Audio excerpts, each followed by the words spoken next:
Hi everybody, good morning, good afternoon, good evening. This is Brother Bo Sanchez here and I'm welcoming you to Success Weekly. Tito, thank you so much. Thank you. This is Tito Calooy and I am in Cebu and I want to thank you so much for joining us. And this guy, he's going to tell you his story. And I don't want to lengthen this whole introduction because his story is amazing. It is incredible. And Tito, you started as an entrepreneur here or where? Actually, I started as an entrepreneur here in Cebu because when dito ako nag-aaral eh. Oo. I went to college in University of Cebu. Then right after I graduated University of Cebu, Yeah. my brother, no, who was already an entrepreneur at the time, invited me to join Okay. yung business niya na yung umpisahan. All right. Pero at that time, I'm hesitant to join because I was an activist. Activist? Yeah, the whole college life, I spent it in the streets. All right. So you didn't like money? Yeah, of course. I hate businessmen at the time. I hate capitalist at the time. Yes, yes. Sabi ko sa kapatid ko, ayaw ko magnegosyo. Oo. Kasi yung negosyo, yung mga negosyante, Oo. yun yung mga api lang sa mga mahihirap, sa mga workers nila. Oo nga. Yun yung mindset ko Yeah. dati. Pero What changed your mind? yung one statement lang, no? I still remember. I came from picket line in one of the factory in Cebu, in Mandaue. Umuwi ako 2 a.m. in the morning. Ginatok ko yung pinto. Yung nag-open sa akin yung brother ko. Okay. Sabi ng brother ko, "Saan ka galing?" Oo. Sabi ko, doon sa picket line ng mga workers. No? Tumawag si mama. Oo. Sabi ni mama, 3 months na raw kayo hindi nagkausap. Oh. Tapos, ito naman kasi aalis ako sa bahay, Yeah. 6 o'clock in the morning. Tapos, uwi ako, madaling araw na. Wow. Kasi I really enjoy in the picket lines, yung doon sa hospital lang sa Jones. Oh my gosh. Doon ako natutulog, doon sa squatter area. Doon ako Wow. natutulog, nag-organize ng mga urban poor. Oo nga. Oo. Sabi ng brother ko, okay pa yan Oo. kasi wala ka pang pamilya. Okay. Wala ka pang asawa. Alright. Pero pag magkapamilya ka na, Oo. mahirap na. Okay. Dapat mag-isip-isip ka na ngayon. Okay. That statement really sink, Yeah. no? Pumasok talaga doon sa sabi ko. Oo nga, no? Okay lang kasi wala pa akong And that reflection made you decide, sige, magnenegosyo ako. Yes, that's why after that, siguro mga 1 month after, nag-invite siya sa akin uli na gawin niya akong salesman, Okay. no? Ahente. Doon sa maliit na negosyo niya. Okay. So, pumayag na ako. And you did very well. Yeah. In fact, I really work hard, no, as a salesman, no, knowing that yung company niya pag lumaki yan, Oo. I'm sure kasali ako doon. Okay. So ayun, pumunta ako ng Tacloban, Bacolod, Wow. Iloilo, so yun yung area ko eh. Yeah. Covered ko yung mga malalaking stores. Good. At doon din ako natuto. Hindi ko alam na sa trabaho ko bilang ahente, Yeah. doon ko yun natuto yung pagiging entrepreneur. Oh. Kasi kausap ko yung mga entrepreneur yung mga may-ari ng stores, Yes. yung mga purchasers. Yes. Kaya naintindihan ko Tito, lalo yung in and out. I wanna just interrupt you here and tell everybody na yung mga gustong maging entrepreneur, hindi pa kayo entrepreneur, you're thinking of one, the best grade 1 training for entrepreneurship is selling. Doon ako, I agree with you. Yung nangyari sa iyo, yun yung kailangan. Because at the end of the day, business is about selling. It's about going in front of a person and saying, how can I solve your needs? No? Pero yung, the confidence, the courage, the boldness to get into someone's face and say, maski hindi mo kilala, di ba? Talagang, that's number 1. Pero yung sinabi mo maganda. No? Kasi when you start selling to customers, some of those customers are entrepreneurs. Yeah. And you're gonna learn a lot from them. Totoo. And what happened after that? After that, kasi lumaki na yung negosyo ng actually it's a family, no? It's a family business. Yung brother ko lang yung parang nagma-manage. Anong product ulit? Ano lang, parang ano lang, buy and sell Buy and no? sell lang. Kukuha kami ng produkto sa mga main suppliers. Okay. Tapos ibibenta parang distribution. Yes. Good. So, pag nang natuto na ako, sabi ko, magtatayo ako ng sarili ng distribution business sa Leyte. Oo. Oo. Sabi niya, i-complement na lang natin. While you have distribution business in Leyte, you still work, you still help me here sa negosyo. But ano na lang natin pag That's right. pagtulungan. Yes. So, in 2005, Oo. tinayo ko yung My Partners International Trade Incorporated. Wow. It's a distribution business na nagbe-base doon sa Leyte. Okay. So, right now, whole Region 8, yung operations namin, kami yung maraming mga principals na kami yung nagka-carry exclusively. Wow. Then, nag-expand kami ng Bohol. Grabe. Tapos, dito, binalikan ko dito yung sa Cebu. Part of Surigao and Butuan. Interesting, no? When you think about it, friends, a lot of people have a hesitancy na parang hindi ako negosyo, hindi ko alam yan, wala naman akong produkto. Maganda yung sinabi mo. Trading, distribution is I believe, a business that many people don't look at. People look at retail on one end, and then people look at manufacturing. So, kailangan meron silang produkto na gagawin. Tapos, o kaya, maggagawa ka ng sari-sari store. Those are the two things that people focus on. People don't realize the big businesses in the distribution. Maski wala kang produkto, bili ka ng produkto, tapos i-distribute mo sa may mga tindahan. And then you have scalability. Yeah. Kasi pagka retail, halimbawa, isang tindahan, magre-rent ka, tapos ha-hire ka ng isang tao. You know what happens is, I'm sorry, I'm speaking in Tagalog. We've got non-Filipinos listening to us, so I'm sorry. But I will try to translate. Basically, what I'm saying is this. Focus on the distribution. Ask yourself that question. Is it possible to distribute? I'm not saying don't go to retail. I'm not saying don't go to manufacturing. I'm just saying look at all the phases of business, because the distribution is a very valid business. It's a very good option to look at also. When you're in retail, especially if you're not online, what happens is you're pegged to a particular location, and then you're boxed in to the customers that are in that location. But if you're in distribution, then you can really go scale. You can go really, really wide. And that's why now in the online environment that we have, it's so good to also go in retail, because you've got scale. Yeah. I'm sorry for interrupting you. You can start without even large capital distribution.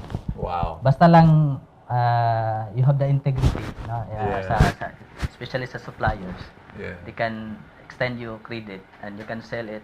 It can extend you, halimbawa, 30 days. Yes. And you can sell it either cash or 15 days. All right. That's good. So you were telling me this story that you're all over the place now. You're in different regions, different islands. That's great. Now, what happened after that? Yeah. Because nang lumaki na, no? Yes. Yung negosyo, sometimes yung parang nakalimutan mo ba yung real purpose na bakit nagninegosyo ka. Parang sometimes kung mayroon ka ng pera, Yeah. gusto mong mag-venture ng ibang negosyo. Okay. No? Not knowing yung negosyo na yan, hindi mo pala not within your core. No? Yes. Kasi in 2013, before the Yolanda, Yeah. no? Nagtayo kami ng isang parang lechon manok. Okay. May organic lechon manok. Organic lechon manok. Yeah, it's Bagay. like a Senor Pedro, gano'n. Yeah. It's like chokes to go. Yeah. So, yung pisahan namin, yung target namin, dapat every month, mag-open kami ng 2 outlet. Woo! Nangyari yun. Nangyari yun. Oo. In 1 year, meron kaming 22 Wow. outlets in Cebu, in Leyte. Wow. No? Meron kaming 22 outlets. Pero, Yes. after another year, Yeah. 90% nagsara. Oh, okay. Yes. Nagsara. Yeah. Nagsara lahat. 5 na lang yung naiwan. Oh, wow. Kasi ang lessons ko lang doon is sometimes akala natin na kaya natin. Kasi may ano ka na may isang negosyo ka na successful. Yeah. Oo. Akala natin pag magbe-venture ka ng ibang business, Oo. madali at saka malaki yung chance Yes. na maging successful. Pero wala. Let me translate this to our non-Filipino viewers and friends. Tito was saying that he was already so confident with his first business of distribution that it was inter-island, it was in this big chunk of the Visayas region. But you see, a expertise in one business does not mean an expertise in another kind of business that has no connection whatsoever. So please understand that a very, very important lesson that Tito is sharing with you. From distribution, he goes into food, and the second lesson, Tito, na we want to share from your story, overexpansion. Meaning to say, when you're getting into a new, but you can get into a new business, but start slow. Don't say, okay, I'm gonna open 2 new stalls every single month, and then you have 22 in 1 year, and only to discover that you don't have the expertise. So, I would say, pride. You know, the Bible talks about it. Pride is the start of falling, and you've got to constantly be cautious of that when pride sets in. Go on with your story. That's why when I joined the TRC, The Truly Rich Club. Yeah. I remember one of your discussions na I can be attitude can came from either pride or faith. Yes. And that business initiative Yeah. ng Sir Organico, it really came from pride. Oh, yeah. Gusto ko na makakaroon ng negosyo na parang yung in a short span of time. Yes. Marami at saka malaki. Yeah. You know, I meet some entrepreneurs who became big right away, and they're successful. And sometimes we look at those entrepreneurs and say, wow, you know, if he can do it, I can do it too. But you know what? You try to count, you try to make a survey, those few individuals who became massive at a short span of time, were the lucky ones. They were 1%, 99% who expanded fast and quickly, really experienced what you experienced. So tell me, Tito, so you experienced a huge failure. How did you feel? Lost a lot of money. Yeah. It's, millions, no? Because Yes. that's 22 outlets. Yeah. When you build up one outlet, it costs so much money. Oh gosh. So that's it. And then not only that, no. 2013, that was Yolanda. Yolanda. And my successful business, which is the distribution, suffered so much. Oh, No? wow. Because we are based in Leyte. Oh gosh. In Yolanda struck. our To the non-Filipinos, Yolanda's a huge, massive storm in 2013, one of the worst ever, and it really sunk an entire island. Well, not really, but I'm exaggerating, but it basically devastated that whole island. Go ahead. Yeah. So, yung warehouse namin sa Tacloban at the back of Robinson's. Gone. Gone. Ah. Some of our trucks, wala. Oh. Ang pinakamalaki doon, pinakamasakit, yung mga customers namin. Oh. Wala. Oh. Hindi na malocate. So, yung gosh. yung ibang mga receivables, Oh, wala na rin. yeah. Okay. Yeah. Naging bad debts na. Oh. So, actually, at that time, I was really thinking of quitting. Yes. At that time. Sabi Wow. ko, hindi na. Nang tiningnan namin yung receivables na hindi na, mahirap na to. Woo. Parang hindi na kayang bumangon. Yeah. So, buti na nga na naging before that Yolanda, say early 2013 naging TRC na ako eh. I was able to attend 2013 Noel Summit. Yeah. At pumasok din sa isipan ko na yung sabi mo, if your purpose is bigger than your problems, yun yung magpapatibay sa'yo. Wow. Wow. And at that time, we already have 50 employees. Oh. 50 employees. So, sabi ko pag hinto tayo dito sa negosyo na to. Yeah. Paano na yung 50 Wow. employees? Beautiful. Beautiful. So, yun, sabi ko, babangon tayo. Woo! Beautiful. Babangon tayo. By the grace of God, Yes. I'm sure, Yeah. tutulungan tayo. I want to thank you for mentioning the Truly Rich Club as an important role in giving you hope at that time. So you were already a member of the Truly Rich Club, and you were receiving probably God Whispers, and you were receiving some of the audio talks, power talks, video talks from the club. I want to share this to you, my dear friends, that attitude is everything. And if you are in business, attitude is like what? I don't know. If you're going to say capacity and capacity, cash, those are important parts of a business. Your capability. Cash is very important. People take for granted consciousness. Consciousness means attitude, disposition. And that comes from a community like the Truly Rich Club, because that helps you. So you lost your chicken business, or I think you call it Organico, right? Yeah. You lost millions, and then Yolanda came, devastated your first business, which was successful, and you wanted to give up, but you decided to continue. Babangon ako. Yeah, because of that purpose. Because of that purpose. It's funny because you started your story that you were an activist, that you had a heart for the poor, and then it was full circle. After the devastation, you remembered this purpose, that I'm for my workers, and I cannot give up. Galing! Woo!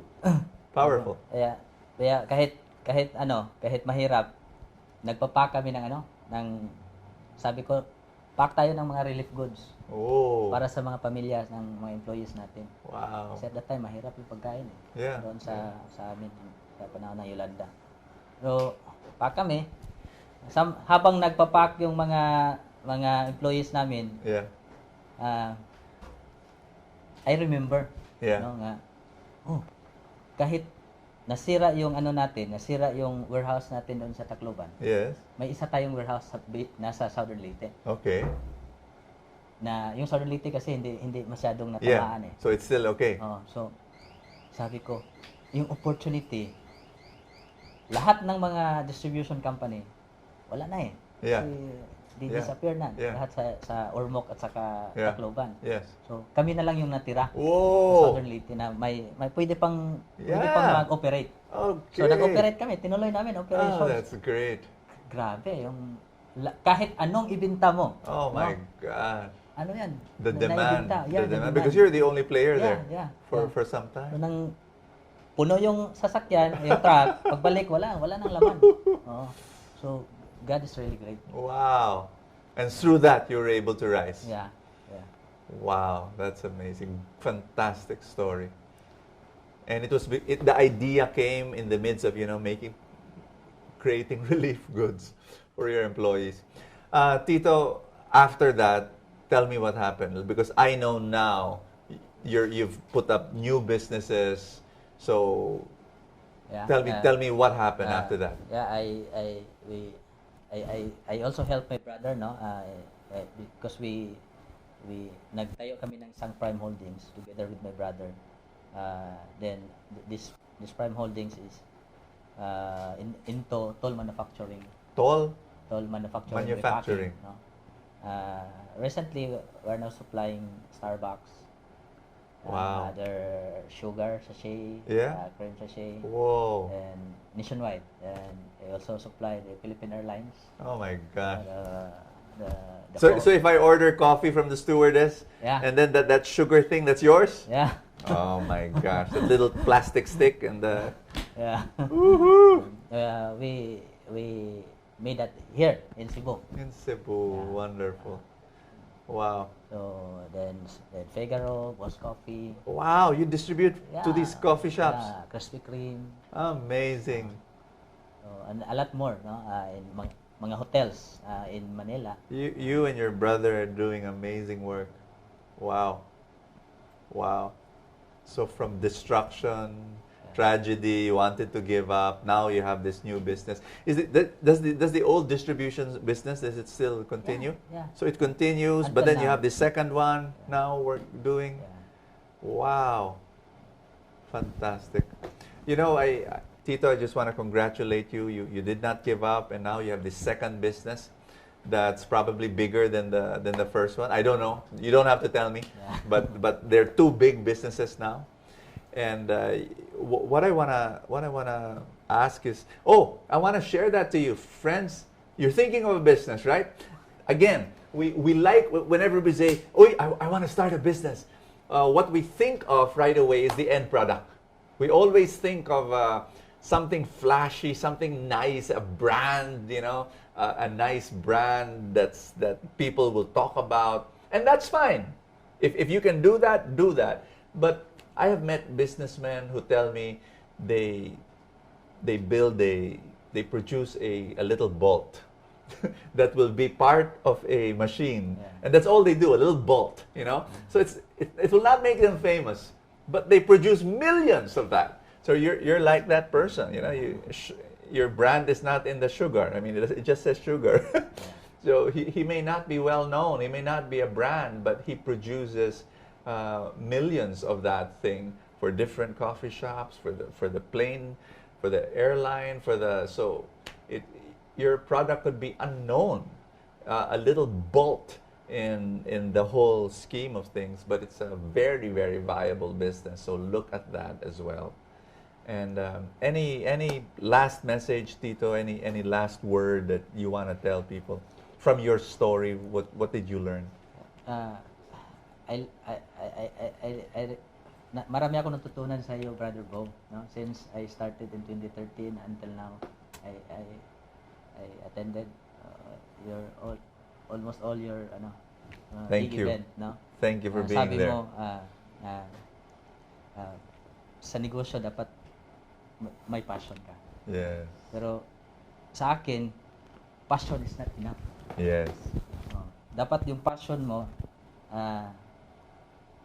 should be aligned with ano yung gusto ng Panginoon. Wow. Yung passion dapat naka-align doon sa anong gusto ng Panginoon para sa iyong negosyo. And Beautiful. very clear, no? Galing din sa iyo to na the ultimate purpose of wealth is to help others. Yes, absolutely. And hindi natin alam na habang tumutulong tayo, doon kikita tayo, no? Yeah. Para bang Beautiful. Beautiful.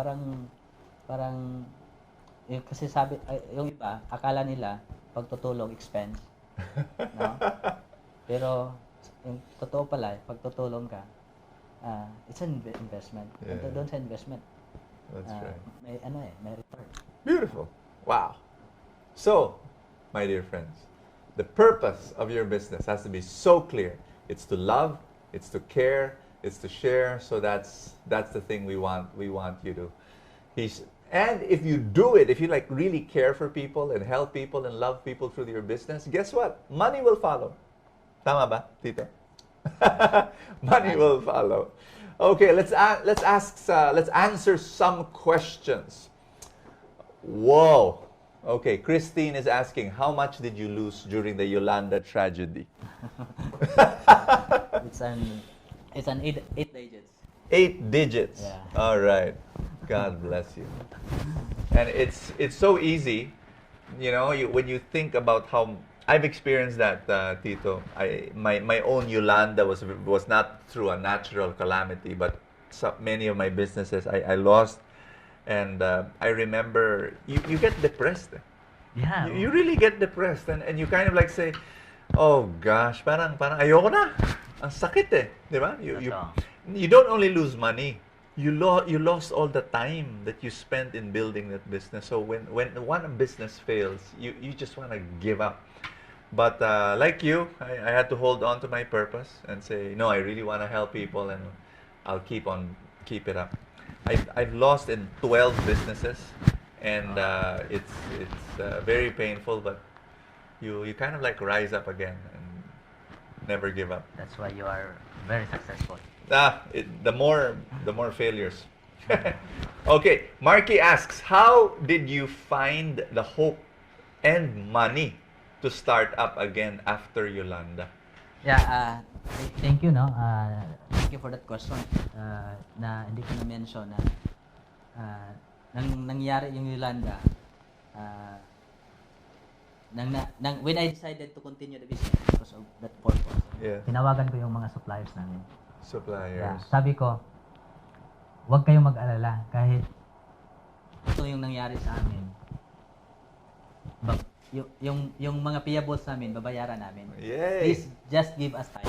All right. Yeah. And they gave you time. Yeah, they give me time, and they still give us tax. No? Wow.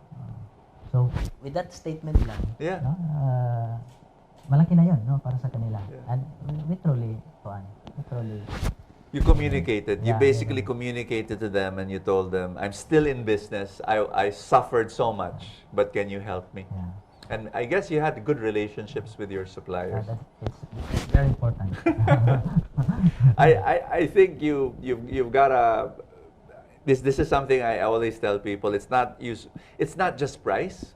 Sometimes when you choose from suppliers, you get the guy with the bottom price. Yeah. And then not understanding, maybe you gave up a good relationship with some other supplier that will be with you through thick and thin, like when there's a trial like this. I mean, price is important. Don't get me wrong. You also have to look at price, but you beyond price, you look at relationships of these suppliers. Joel asks, how are you involved in the distribution business? How do you deal with truck drivers who steal from you? Until now, mayroon pa rin ganyan. Okay. That's part of the business.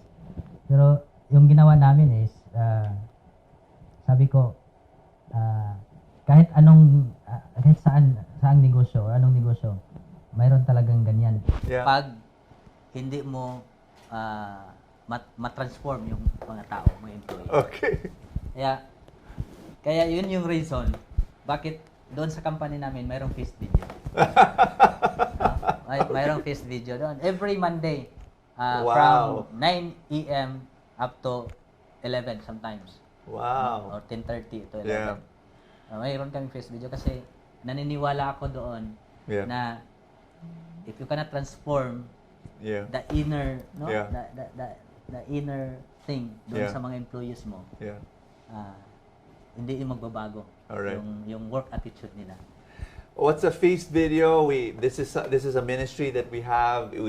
we encourage everybody. You can do it, put it up in your home, put it up in your office, put it in schools. You know, a small group of people that gather together. It could be as small as 5, 8, 10 people. And then just show them a video, me preaching or some other preacher. And then what they do is after watching the video, they pray together, they share. And transformation doesn't happen in a snap of a finger. That's not how life works. That's not how nature works. But if you plant seeds in due time, the tree grows up and then the tree becomes strong. You know, it takes 8, 10 years, 20 years for a mango tree to grow from a seed to a huge tree. Same thing with life. Transformation, you know, you put up a feast video today. It doesn't mean that there'll be change tomorrow. Yeah. But over time, something happens. And then, well, no guarantees. It's like, you know, if you put up a feast video now, it doesn't mean that there will be no more theft. But there will be a culture where people value honesty, responsibility, faithfulness to God. So that's the culture that you want to maintain. Wow. Congratulations for that. Ano na kami, mga almost a year na. Almost a We year. started Whoa. the first video. Congratulations. Congratulations. Okay, another question from Mara. How much do I need to start a distribution business? Actually, you can start without even a single centavo. Distribution. Really? Yeah, you can start for as long as you have the mayroon kayong supplier Yeah. na naniwala. Yeah. Tapos you have the target customers. Yeah. You can start. No? You'll be the person who will connect the Yeah. supplier Uh-huh. with the person in need. No? Wow. Then from there, you grow your business. And then you grow slowly. You buy a small truck. Yeah. Or you can anong tawag utang. Yeah. Doon sa mga financing company sa truck. Yeah. I know of a distributor. He started with his car, you know, and it was a second hand. I mean, it was an old car already, but that's how he started. You know, just a car, and then he would buy products, and then he would bring it to and he started now he's got a fleet of trucks, you know. Wow. But it started with an old car, and that's that's what you did through patience. You know, at the end of the day, it's patience. I hope I make this point as strongly as I can share with you. You need patience if you want to be a successful entrepreneur. Do you have that patience to be able to persevere and endure from seed to a great harvest? You know what you can do? I want you to share this video. If you know of anyone who's gone through a Yolanda in their life, you know, whether that be an actual storm or an economic storm, a relationship storm, a business storm, if you know of any person that has gone through a Yolanda, send this video to them. Share this video. Tell them, better watch this. Have hope. This man went through 2 Yolandas in his life, you know. His business, 22 outlets, you know, crashed to the... By the way, do you still have that business? Yeah, we still have. You still? Yeah. Oh, it's still alive. Yeah, still alive. In fact, You I'm learned from planning- your mistakes. Yeah, I'm planning to Expand. Expand. Yeah. So that's the key. He entered into a new business. The only I think, you know, the problem was that expanding it too much, Yeah. too fast. But if you did it slowly, like now, you've learned through the ropes, then you can already grow. In fact, the title of your business, Organico. Sir Organico. Sir Organico. I like that name. Friends, you want to grow your business? Grow organically. Don't try to grow artificially, like, you know, you put boosters and make it grow. Just organic growth is the best growth. Again, there are lucky entrepreneurs out there who did not grow organically, you know. But that's 1% of the 100% of entrepreneurs. So my suggestion is, because if you grow organically, Tito, I'm sure you know this, slow growth, slow growth, slow growth. There comes a point, there's a kicker at the end. And there's an exponential jump that you will be so surprised. The Truly Rich Club, we started with 50 members 9 years ago. And then, you know, every month I look, every 3 months, you know, from 50 it became 75. I scratched my head and said, how can I make this grow? But in due time, there was a kick somewhere along the way where we grew exponentially. And I think all businesses, if you just remain faithful and keep your eyes open for new opportunities, for how to keep on growing. Thank you so much, guys. Tito, you blessed us. You blessed me, your faithfulness, your hope, your perseverance. Thank you also, valuable. Wow. Thank you, Tito. Thank you so much. All right, everybody. Such a joy to be here in Cebu with Tito, an entrepreneur based in Cebu and now growing here in this Visayas region. I just want to thank you for watching us, and I'm going to see you next Thursday for Success Weekly, for another interview with another person who, just like you, started small, did not know, you know, what he's going to do, but he went on, became patient, persevered, and is now successful. Thank you so much for joining me. If you want to be part of the Truly Rich Club, and you want to grow as an entrepreneur, and you want to grow as an investor, those are the two things that we want to work on. You know, you're investing in the stock market. Yes, maybe because of Truly Rich Club. So you're an entrepreneur, but you have money invested in the stock market. So you've got two income streams growing. You know, one for the future, the stock market thing, and then the business. So that's what we encourage. If you're not yet a member of the Truly Rich Club, do join us. Go to www.trulyrichclub.com and make that happen. Be a member. And if you want to go to the next, because you know, Tito, he tried going to Platinum because it's based in Manila, right? And I want to invite you to be part of the Platinum level.